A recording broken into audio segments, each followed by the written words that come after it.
Look at your hands, right now. Where are they? They are here, in this room, touching this moment. But if I were to ask you where you really are, where your awareness actually resides, you wouldn't point to your hands. You wouldn't point to the ground beneath your feet.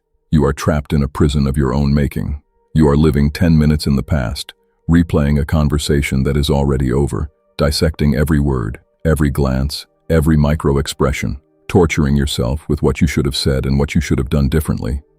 You are living 3 years in the future, terrified of a ruin that hasn't happened yet, constructing elaborate doomsday scenarios about job loss, relationship failure, financial collapse, and social humiliation, none of which exist anywhere except in the frantic theater of your own skull. You are living in a simulation of reality, a story told by a frantic voice inside your head that never stops chattering, never pauses for breath, never gives you a moment of silence. This voice judges, criticizes, compares, and condemns. It tells you that you are not enough, that you are running out of time, that everyone is watching and waiting for you to fail. The Stoics understood a terrifying secret that most people go their entire lives without ever realizing. The world does not bother you. The world does not touch you. The world does not reach into your soul and wound you. The only thing that harms you, irritates you, frightens you, angers you, or holds you back is the interpretation happening inside your head. It is not the event that hurts you. It is the story you tell yourself about the event. It is not the insult that wounds you. It is your decision to value the opinion of the insulter. It is not the failure that defines you. It is your judgment that failure means you are worthless. But here is the paradox that changes everything. The moment you realize you are living in your head is the exact moment you are freed from it. The awareness of the prison is the key that unlocks the door. You cannot escape a cage you do not know exists. But once you see the bars, once you recognize that your suffering is self-generated, you instantly reclaim your power. The moment you stop living in your head, everything changes. Today we are not just talking about philosophy. We are not engaging in abstract intellectual exercises or debating ancient texts for academic amusement. We are talking about a surgical operation on your consciousness. We are going to dissect the inner citadel of the mind with the precision of a master surgeon, cutting away the tumors of anxiety, regret, and fear that have been metastasizing in your psyche for years. We are going to walk out of the fortress of anxiety into the open air of reality, leaving behind the ghosts, the phantoms, and the imagined monsters that have held you captive for so long. Epictetus, the great Stoic philosopher who was born a slave, who knew what it meant to have his body owned by another but refused to let his spirit be enslaved, taught us a principle that separates the victims of life from the victors. He said, "It is not events that disturb people, but their judgments about them." Let that sink into the deepest recesses of your mind. Let it echo through the halls of your consciousness. It is not the traffic jam that makes you angry. It is your judgment that you shouldn't be delayed, your entitlement to a smooth journey, your belief that your time is more valuable than everyone else's. It is not the insult that hurts you. It is your judgment that their opinion matters, your decision to hand them the keys to your emotional well-being and let them drive it into a ditch. It is not the rejection that crushes you. It is your story that rejection means you are unlovable, undesirable, and unworthy of connection. Most of us walk around the world reacting to ghosts. We fight monsters that don't exist. We wrestle with enemies that are merely echoes of our own insecurities. We draw our swords and charge at shadows, exhausting ourselves in battles that are entirely internal, entirely imaginary, and entirely avoidable. Marcus Aurelius, the emperor of Rome, the most powerful man in the world, who commanded armies and governed millions, wrote to himself in the quiet solitude of his military tent, "You have power over your mind, not outside events. Realize this, and you will find strength." He did not say you have power over your career, your reputation, your health, or your wealth. He said you have power over your mind. That is the only territory you truly govern. That is the only kingdom that cannot be invaded, conquered, or taken from you. This living in your head is the source of all suffering. Every ounce of misery you have ever experienced can be traced back to a thought you chose to believe. Anxiety is the byproduct of projecting fear into a future that does not exist, a future that is entirely hypothetical, a future that may never arrive in the form you dread. Regret is the byproduct of projecting pain into a past that is gone forever, a past that cannot be altered, a past that exists only as a memory you are choosing to replay on a loop. When you live in your head, you are essentially time traveling to places you cannot affect. You are abandoning the only moment you actually possess, the now. The present moment is the only reality. The past is a memory. The future is an anticipation. Both are illusions. Only the present is real. The moment you stop living in your head isn't just a shift in mood or a temporary improvement in your emotional state. It is a shift in reality itself. Because the universe doesn't care about your thoughts. The universe doesn't reward worry. The universe doesn't punish you for your anxieties. The universe cares about your actions. And your actions can only take place in the present tense. You cannot act in the past. You cannot act in the future. You can only act here, now, in this breath, in this moment. When you stop living in your head, you finally start living in reality. You stop being a spectator of your own life and become an active participant. To break the chains of the internal narrative, the Stoics handed us a razor-sharp tool, a blade so precise it can sever the ropes of anxiety with a single cut. The Dichotomy of Control.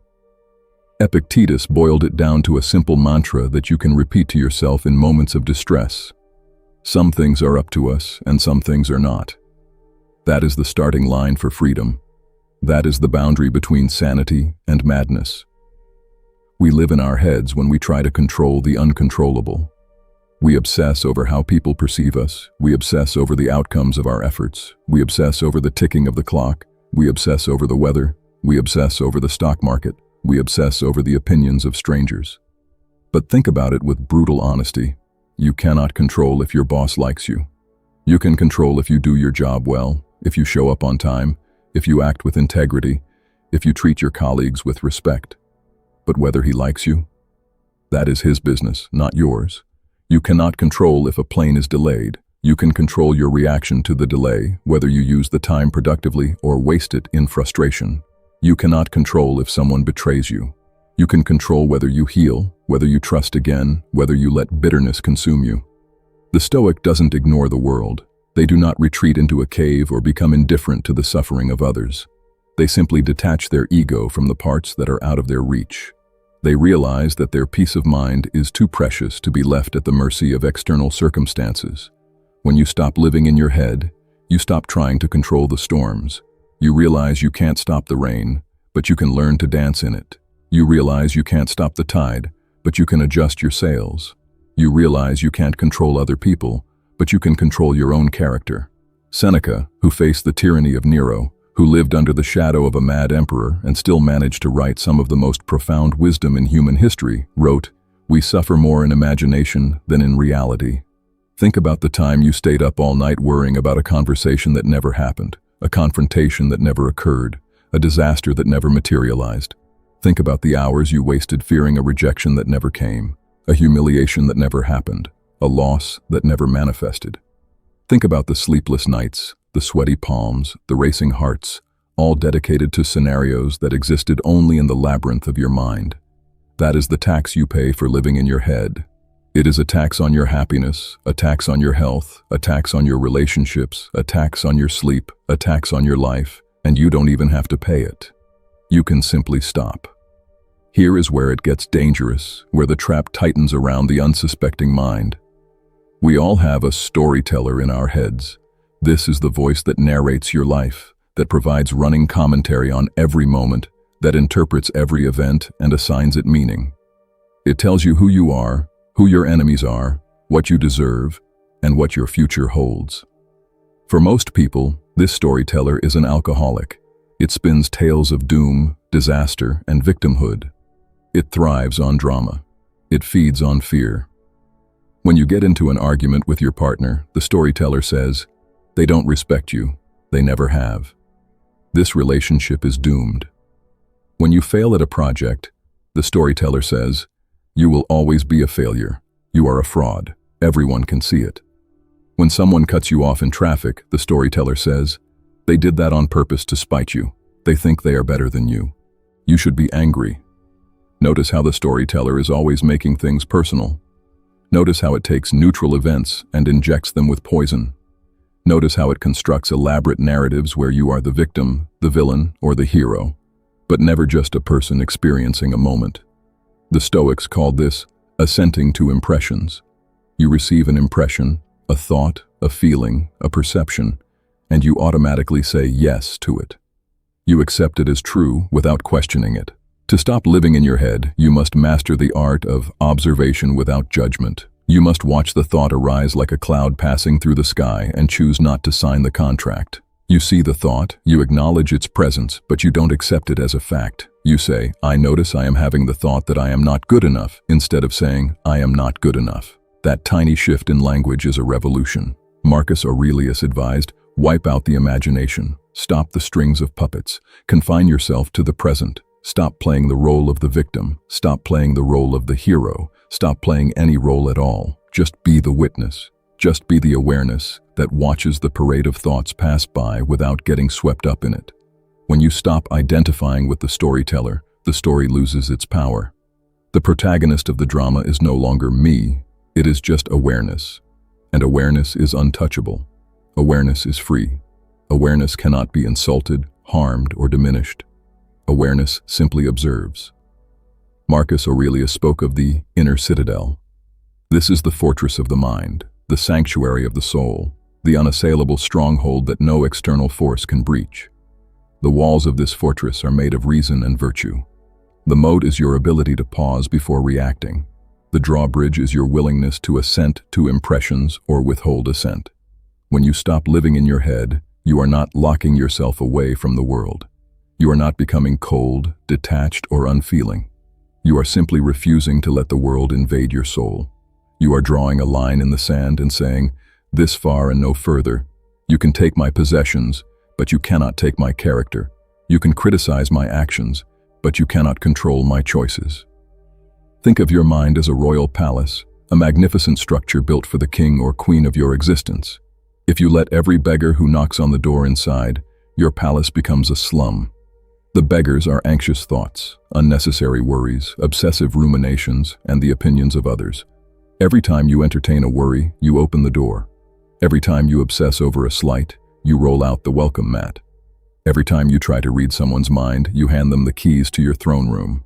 Stoicism is the ultimate noise-canceling technology. It doesn't change the noise, it changes your reception of it. The world will always be loud, chaotic, and unpredictable, but you can turn down the volume. You can adjust your internal frequency. If you are distressed by anything external, Marcus wrote, the pain is not due to the thing itself, but to your estimate of it, and this you have the power to revoke at any moment. Any moment. Not next year, not next month, not tomorrow morning. Right now, in this breath. You have the power to revoke your distress instantly by changing your judgment about the situation. This is the radical shift that transforms everything. When you realize that your internal world is the only world that matters, you stop fighting the external world. You stop trying to bend the universe to your will. You stop screaming at the rain for falling, at the sun for setting, at the tide for coming in. You accept the universe as it is, and you align your will with nature. This is the art of acquiescence, not giving up, not surrendering your agency, but accepting the givens of the situation so you can act rationally within them. You accept that the traffic is heavy, so you find a way to make peace with the delay. You accept that the economy is uncertain, so you focus on what you can earn rather than what you can control. You accept that people will disappoint you, so you lower your expectations of them and raise your expectations of yourself. We often believe that we will stop living in our heads when we achieve something big. When I get the promotion, I'll be present. When I find love, I'll be happy. When I pay off my debt, I'll be free. When I lose 20 pounds, I'll be confident. This is a trap, a cruel illusion that keeps you chasing a horizon that recedes as you approach it. When you live for the big moments, you ignore the sacredness of the small moments. You sacrifice the journey for the destination, the process for the outcome, the daily practice for the rare victory. Epictetus reminded us that the soul is dyed by the color of its thoughts. If your thoughts are constantly about the future, your soul becomes anxious. If your thoughts are constantly about the past, your soul becomes depressed. If your thoughts are constantly about the present, your soul becomes peaceful. If you spend your life waiting for the weekend, you lose the week. If you spend your life waiting for the future, you lose the present. There is no such thing as a small moment in Stoicism. There is only the moment. Every moment is equally valuable because every moment is all you have. The moment you stop living in your head, you realize that the dishes are not a chore to be escaped. They are a practice in mindfulness, an opportunity to feel the warm water, the smooth ceramic, the satisfaction of order restored. The traffic is not an obstacle to be endured. It is an opportunity to practice patience, to breathe deeply, to listen to music, to simply sit in stillness. The mundane becomes the sublime. The unexceptional becomes the extraordinary. This is the alchemy of the Stoics. They transform the lead of daily life into the gold of virtue. They don't wait for heaven. They create it on earth by being utterly present, by extracting joy from the ordinary, by finding meaning in the routine. A significant portion of our inner chatter is about other people. What do they think of me? Did I say the wrong thing? Are they laughing at me? Do they respect me? Am I included? Am I excluded? When you live in your head, you are constantly interpreting the intentions of others, and usually you are interpreting them poorly. You assume the worst. You project your own insecurities onto their neutral actions. Seneca warned us, "We are more often frightened than hurt, and we suffer more from imagination than from reality." How many friendships have you ruined because you misinterpreted a text message, reading malice where there was distraction, reading rejection where there was exhaustion? How many relationships have you sabotaged because you thought you knew what the other person was thinking, building a case against them based entirely on your own fears? You are not a mind reader. You are a mind projector. You are projecting your own insecurities, your own fears, your own self-doubt onto the screen of the other. You are fighting ghosts that exist only in your head. To stop living in your head, you must stop trying to read the minds of others. You must focus on your own character, your own choices, your own integrity. If you know you acted with kindness, with honesty, with courage, then the other person's opinion is entirely irrelevant to your peace. Marcus Aurelius said, "It never ceases to amaze me. We all love ourselves more than other people, but care more about their opinion than our own. Stop it. Cut the strings. Let them think what they want. That is their prison. Their judgment of you is a reflection of them, not of you. Don't let it be your prison too." The Stoics weren't just armchair philosophers, ivory tower intellectuals detached from the grit of daily life. They understood the profound connection between the body and the mind. You cannot have a calm mind if you have a frantic body. The two are not separate. They are one system. We live in our heads because we have severed the connection to the ground beneath our feet, to the breath in our lungs, to the blood in our veins. We have become floating heads, severed from our physical reality.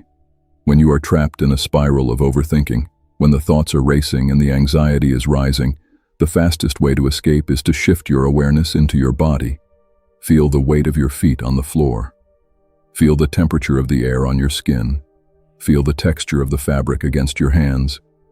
Feel the rhythm of your breath as it enters and leaves your body. The breath is the bridge between the body and the mind. When you control your breath, you control your nervous system. When you slow your breath, you slow your thoughts. When you deepen your breath, you deepen your presence. This is the Stoic breath. It is the anchor that keeps you tethered to the present, the lifeline that pulls you back from the abyss of rumination. The Roman soldiers weren't fighting the war in their heads. They were standing in the dirt, gripping their shields, feeling the weight of their armor, breathing the dust of the battlefield. They were present because they had to be. You must do the same. When the anxiety hits, do not fight it in your head. Do not wrestle with the thoughts. Do not try to reason them away. Do not argue with the internal voice. That only feeds the fire. Instead, move your body, breathe, walk, stretch. Feel the physicality of your existence. This is why physical discipline is essential for the Stoic. By training the body, you train the mind to be present. You cannot overthink when you are fully engaged in a physical act. You cannot ruminate when you are lifting a heavy weight, running a distance, or holding a challenging yoga pose. You are forced into the now. There is a Greek concept called Apatheia. It doesn't mean apathy in the modern sense of being lazy, uninterested, or disconnected. It means freedom from emotion, specifically from the destructive, irrational, excessive emotions that cloud your judgment and hijack your reason. It means feeling emotions without being ruled by them. It means experiencing anger but not acting on it. It means feeling fear but not fleeing from reason. It means feeling sadness but not collapsing into despair. When you stop living in your head, you realize that good and bad are not inherent to events. They are labels you put on them. Death is not bad. It is inevitable, natural, and part of the cycle of life. Poverty is not bad. It is a condition that challenges you to find strength you didn't know you had. Illness is not bad. It is a teacher that reveals what truly matters. The only bad thing, the only true evil, is to betray your own character, to act against your principles, to sacrifice your integrity for comfort, approval, or gain. This is the radical freedom of the Stoic. By becoming indifferent to the outcomes of life, by training yourself to see health and illness, wealth and poverty, praise and criticism as equal in their moral weight, you become free to act with total virtue. You do the right thing not because it promises a reward, not because it will make you popular, not because it will advance your career, but because it is the right thing.